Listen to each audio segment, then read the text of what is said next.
আসসালামু আলাইকুম সবাইকে। আশা করি সবাই অনেক ভালো আছেন, সুস্থ আছেন। যেখান থেকে দেখছেন সবাইকে অসংখ্য ধন্যবাদ জানিয়ে আজকের ভিডিও শুরু করতে যাচ্ছি। আমাদের ভিডিওর আর শুরুতে এবং শেষে অনেকে বিভিন্ন ধরনের কমেন্টস করে থাকেন। সেই পূর্বের কমেন্টসের পরিপ্রেক্ষিতে আজকের ভিডিওটি আমরা তৈরি করেছি। আমাদেরকে অনেক নতুন প্রবাসী যাত্রী অথবা বিদেশগামী ভাইয়েরা আমাদেরকে কমেন্টস করেছেন যে প্রবাসী যাওয়ার জন্য বা প্রবাসী যাওয়ার জন্য নতুনদের জন্য কোনো লোনের সিস্টেম আছে কিনা সে বিষয়টি নিয়ে আজকে আলোচনা করব। ওকে, প্রথমত দেখতে পাচ্ছেন যে প্রবাসী কল্যাণ ব্যাংকের পক্ষ থেকে একটি ওয়েবসাইটে আমরা চলে আসছি।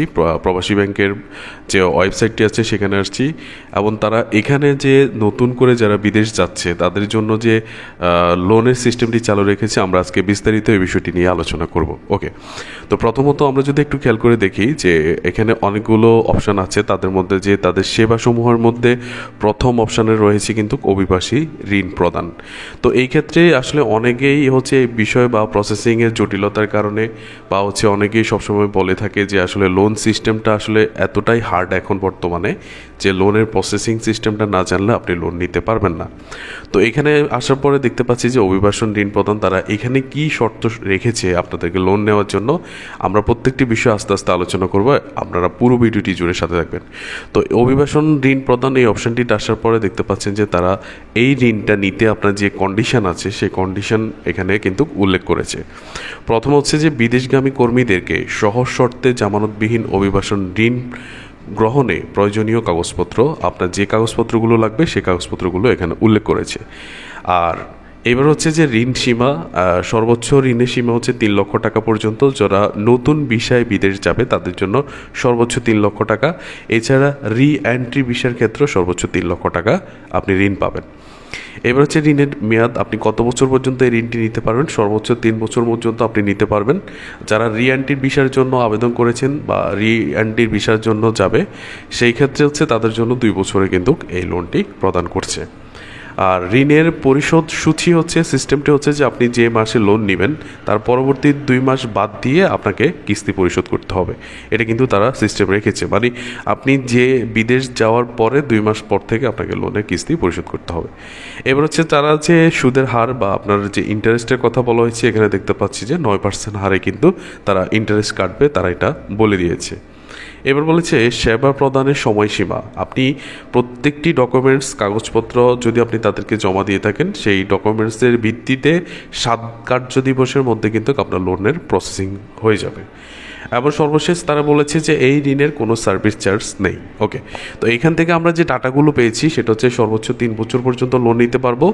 আর 9% তাদের ইন্টারেস্ট রেট।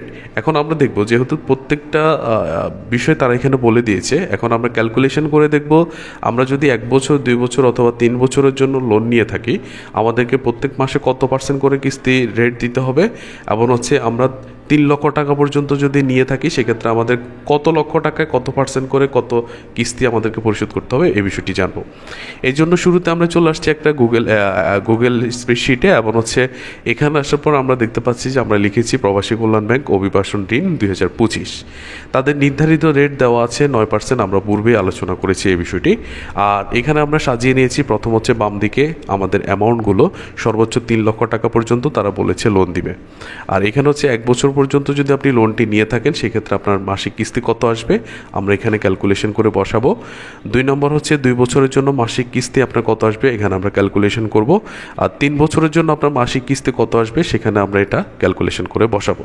তো 3টি স্টেপে আমরা ভাগ করে নিয়েছি এবং 3 লক্ষ টাকা পর্যন্ত যেহেতু তারা বলছে। এবার আমরা ক্যালকুলেটর চলে যাচ্ছি। আমরা প্রথমত লোন ক্যালকুলেটরে আসার পর দেখতে পাচ্ছেন যে এখানে একটি গুগল লোন ক্যালকুলেটর দেওয়া আছে। ওকে, তো আমাদের অ্যামাউন্ট প্রথমে 1 লক্ষ টাকা, আমরা এখানে 1 লক্ষ টাকা লিখেছি।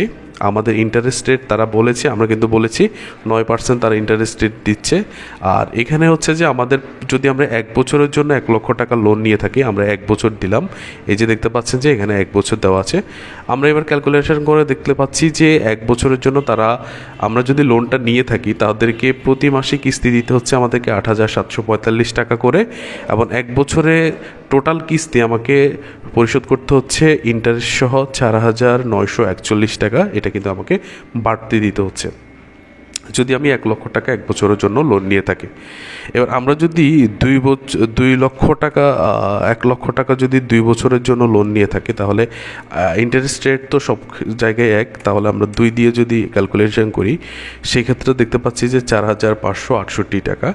তো এইভাবে করে কিন্তু আমরা লোনটা এখান থেকে বের করেছি।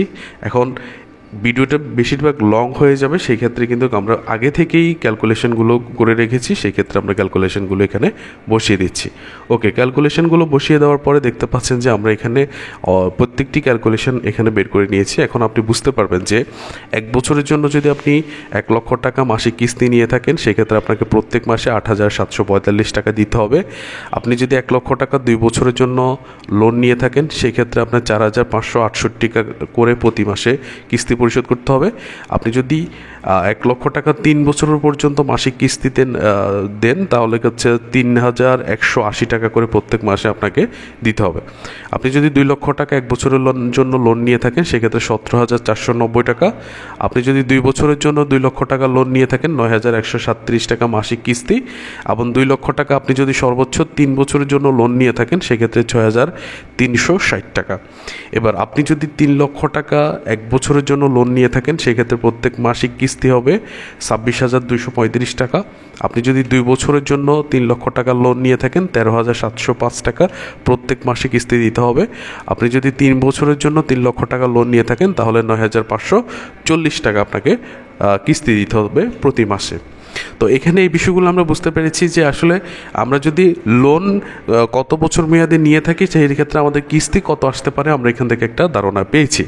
যেহেতু আমাদেরকে তাদের ব্যাংক থেকে বা তাদের ব্যাংকের ওয়েবসাইট থেকে আমরা ডাটাগুলো কালেকশন করেছি, সেই ডাটা অনুযায়ী কিন্তু আমরা এখানে লোনের যে বিষয়টা সেটা আমরা কিন্তু বের করেছি। এবার আমরা দেখব যে যেহেতু লোন নেওয়ার জন্য আপনার যে কন্ডিশন বা হচ্ছে লোন নেওয়ার জন্য যে কাগজপত্রগুলো সেগুলো কি হতে পারে সেটা একটু দেখি। তো এখানে তারা বলেছে বিনামূল্যে সরবরাহকৃত ব্যাংকের নির্ধারিত আবেদন ফর্মটি প্রথমে আপনাকে গ্রহণ করতে হবে, গ্রহণ করে সেটা পূরণ করতে হবে। 2 নম্বর হচ্ছে ঋণ আবেদনকারী যে ঋণটি নিবে তার 4 কপি পাসপোর্ট সাইজের ছবি, ভোটার আইডি কার্ড ফটোকপি, বর্তমান ঠিকানা অথবা স্থায়ী ঠিকানা, অথবা আপনাকে ইউনিয়ন পরিষদের যদি বাসিন্দা হয়ে থাকেন সেক্ষেত্রে চেয়ারম্যান সার্টিফিকেট, পৌরসভার চেয়ারম্যান সার্টিফিকেট যদি পৌরসভার বাসিন্দা হয়ে থাকেন এর ফটোকপি কিন্তু আপনাকে জমা দিতে হবে। 2 নম্বর হচ্ছে যে আবেদনকারীর পাসপোর্ট, যে লোন নিবে তার পাসপোর্ট, ভিসার কপি, ম্যান পাওয়ার স্মার্ট কার্ডের ফটোকপি এবং হচ্ছে লেবার কন্ট্রাক্ট পেপার যদি থাকে, বাধ্যতামূলক নয় তবে এগুলো আপনাকে নিয়ে যেতে হবে। এবার হচ্ছে যে আবেদনকারীর একজন জামিনদার 1 কপি করে পাসপোর্ট সাইজের ছবি এবং ভোটার আইডি কার্ড ফটোকপি, বর্তমান ঠিকানা স্থায়ী ঠিকানা সহ একটি চেয়ারম্যান সার্টিফিকেট প্রয়োজন হবে এবং স্বাক্ষরকৃত জামিনদারের স্বাক্ষরকৃত ব্যাংকের 3টি চেকের পাতা অবশ্যই লাগবে, এগুলো কিন্তু জমা দিতে হবে। এবার হচ্ছে যে ঋণ গ্রহণের পূর্বে আপনাকে একটি ব্যাংকের অ্যাকাউন্ট থাকতে হবে এবং ব্যাংকের অ্যাকাউন্ট স্টেটমেন্টে আপনাকে জমা দিতে হবে। এই ডকুমেন্টসগুলো যখন আপনি একটি প্রপার ডকুমেন্টস করে আপনি যদি এখানে নিয়ে যেতে পারেন, তাহলে সহজ শর্তে আপনি ঋণটি পাচ্ছেন।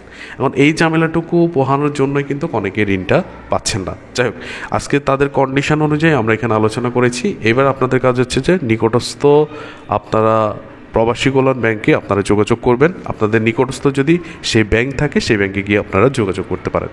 সবাইকে ধন্যবাদ। আসসালামু আলাইকুম ওয়া রাহমাতুল্লাহ।